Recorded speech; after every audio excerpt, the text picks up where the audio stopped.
do know it's priceless. Eyes on me! You're here to stop that mob reaching the barrack.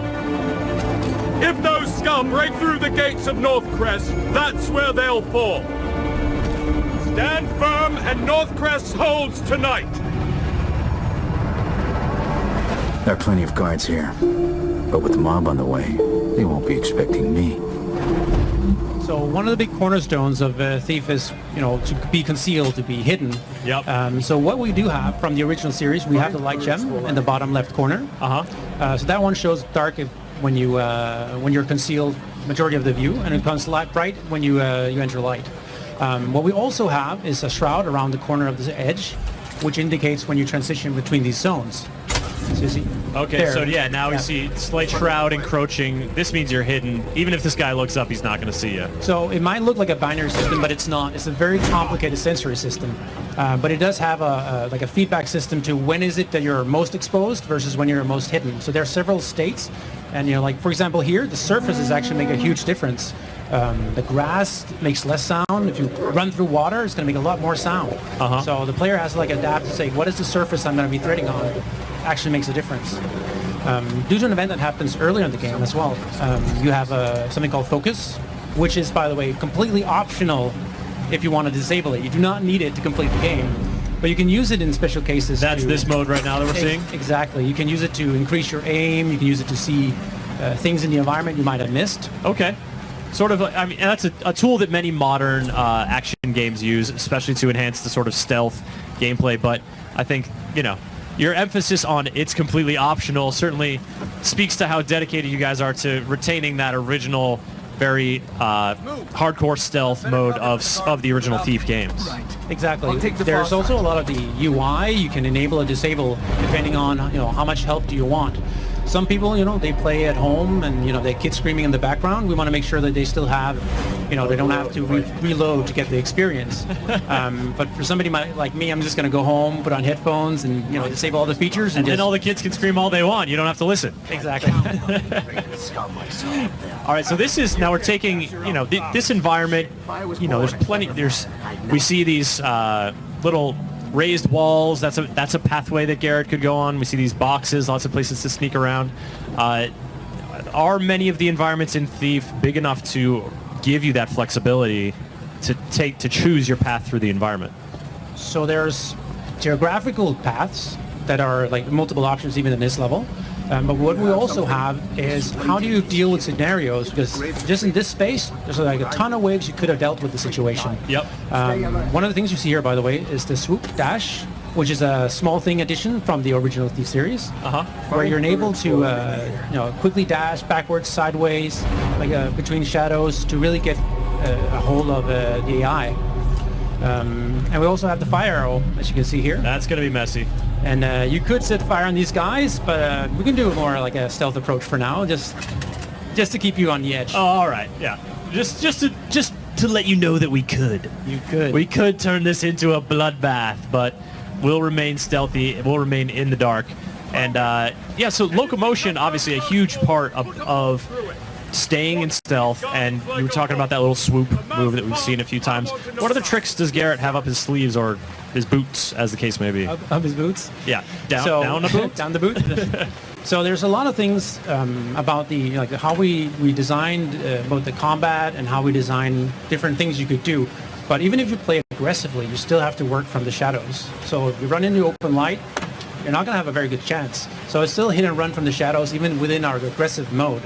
So if you just want to stay out of it, it's probably staying concealed. It's probably the strongest thing he can do. Now, one of the things he does to stay concealed is make use of a robust tool set.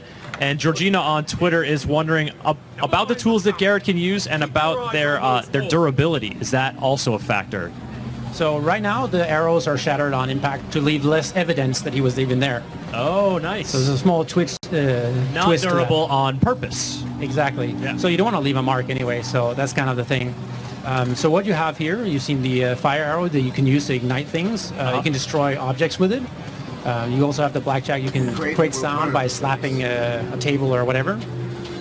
And then in addition, you have the focus abilities, which can be used in different ways. For example, you can use it to see through see if there's anybody on the other side. There you go. You can see footsteps of the guard on the other side. So it's not over powerful because you can't see who it is. You can't see. You have to like pay attention to what they're doing. Yeah, you can get a little contextual clue, but it's not giving the game away. It's not showing you the entire silhouette in this case. And that was a nice little bit of robbery. Exactly, and they had no clue what just happened. And so you gained XP from that at the very least, probably some money as well. Is that, you know, what systems do those fuel? The gain of XP and the gain of money. So money, of course, you can buy more arrows and more tools and so on. The natural economy flow. For the XP, it's more like a way of measuring how good the player is. So we think there's a lot of competitive nature, even on the on the dev floor. So that's a really important part for us. Also, you should notice that the focus and the health do not auto-regenerate, by the way. This is a hardcore game. In that sense, it does not auto-regenerate, which means you have to find consumables like that flower he picked up, which is a poppy flower, or health pickups that you can use then to consume to regenerate your health. Replenish those to regain your health. Yeah, but otherwise, you might find yourself in a tight spot with low health, and you got to make use of your stealth abilities to get yourself out of there. You might want to pick your battles. Pick your battles. Pick your battles. I'm checking in the Twitch chat here for some questions, and the show-off wants to know about, we've remained in stealth so far during this demo, but once you're spotted, people know you're there. You can evade, but do they ever return back to like, oh, he must be gone? Like talk about stealth elevation, and then how long does that sort of threat level linger? So, with every next-gen game comes next-gen dog. So we have dogs too. Oh, the dog. So as you see here, he actually just caused an alert where the guards are going to like, oh, something happened, and they're going to start investigating, looking around, do a search pattern, and just make sure that, is the danger gone? They didn't actually see you, so they will actually go back to their original. Not sure. They could be, the dog could just be getting riled up about a night squirrel. Exactly, a very evil. I think those are called rats. They're evil rat. So there are options of like how they react to you when you've been there or not. So they don't actually see you, so they're assuming that the Graven, the city revolt that's going on, they're the ones infiltrating it. So you're kind of using this opportunity to sneak in to steal a precious family heirloom. That's right, because you're not the lone antagonist in this story. You're kind of a side player almost in a larger societal conflict that's going down. Exactly. You're kind of the in-between factions, whoever pays the most. So normally in the playthroughs we do here at E3, we kind of go down to a basement and kind of sneak in. But here we're going to do something a little different. We're going to... Bam. That was loud. That was loud. I was a little too far away. So what we're going to do here is go through the attic, which is a different entry point that we haven't shown so far. Intriguing. So what awaits in the attic? So what you'll see here is the rope arrow. So it's back. So people have asked if the claw replaced it. It just does not. So this is a great opportunity to gain access to certain places. Go. Oh yeah. Because he's a pretty adept climber, but sometimes you just need a little help from your very own rope ladder. Rope ladder, yeah, excellent. So what would a thief be without a crowbar? Question just popped up on Twitter 50 seconds ago asking about the rope arrow. There you go. Boom, Derek. There you go. You got your rope arrow, Derek. You read this guy's mind. Just for you. Now we're infiltrating the attic, and so this is hidden room. This is interesting because he's searching for something he calls the heart. That's a precious item. He doesn't know what it looks like. So the heart of the lion. So there's some information you get prior to going here. Unfortunately, this is all we're showing for now. So you infiltrate the mansion, and the mansion goes on, and he goes on. It's a pretty big mission. Okay. So you infiltrate it, and you have to find out where it is. He's hidden it somewhere. And it's about finding clues. Where could he have hidden it? Why did he hide it? There's a lot of information. I think that's very important for the Thief franchise, is to have that, that underlying. You can investigate. You can find information. There's a lot more backstory than meets the eye, and that's kind of what the exploratory element comes to it. And that kind of stuff, does it just sort of inform you about the world and flesh it out and give you some cool context, or will it clue you into some things about the mission that maybe you can then leverage? A lot of it has to have meaning to it, right? So if you start investigating, you get backstory, you get small fun nuggets of entertainment, or you find maybe secrets that you would miss otherwise. Oh, he hid this thing underneath the bookshelf, and then you have to go investigate. Eventually, you find the thing you were looking for.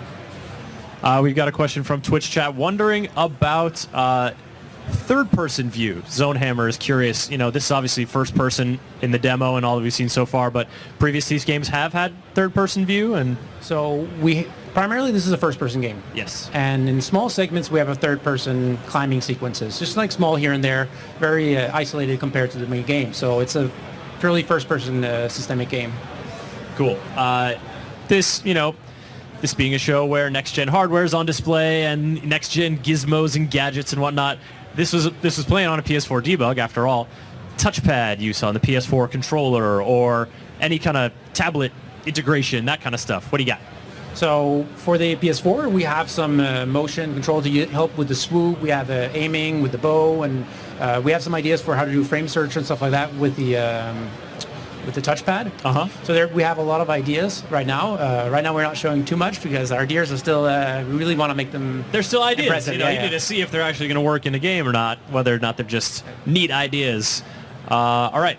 Checking here on Twitter, and yeah, that dude is just super happy about the rope arrows. Will they face purely human enemies, wonders Cyber Blackjack. That's a good question. Because there's that tinge of the supernatural to the Thief world. You know, it's not, no one's casting spells in your face really or anything, but there is something else going on. So there is something very important to the story that is a little mystical. We want to keep the game very grounded, to not make it too much over the top. We don't want Garrett acquiring fireballs and that kind of thing. We want to keep it very grounded. There will be variation. I'm not going to go more into it. Okay. But unfortunately, you will not see Bureks, for example. Sorry. That's all right. There's still, you want to get in touch with those guys. Go Thief Legacy. All right. Daniel, Thief is coming out on what platforms, and when is it coming out? It is coming 2014 on PS4, high-end PCs, and Xbox One. Fantastic. Fully next gen, and a great showing so far at E3. Hope the rest of the show goes well for you. Thanks for joining us. Thank you so much.